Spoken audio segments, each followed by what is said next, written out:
Hi guys, welcome back with me again in this channel.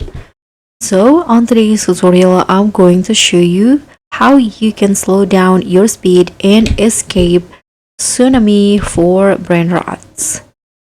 So if your brain rots are making you move too fast to land those jumps or to go inside the gap, so here I'm going to show you the hidden settings to slow down and survive the tsunami every time. So if you walk too fast or you want to slow down a little bit, what you need to do is just here enable this option, slow, on the left side of your screen. You'll see it easily.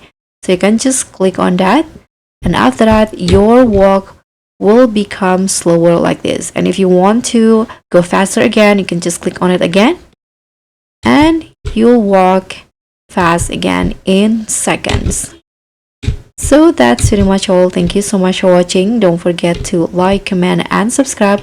Also click on the thanks.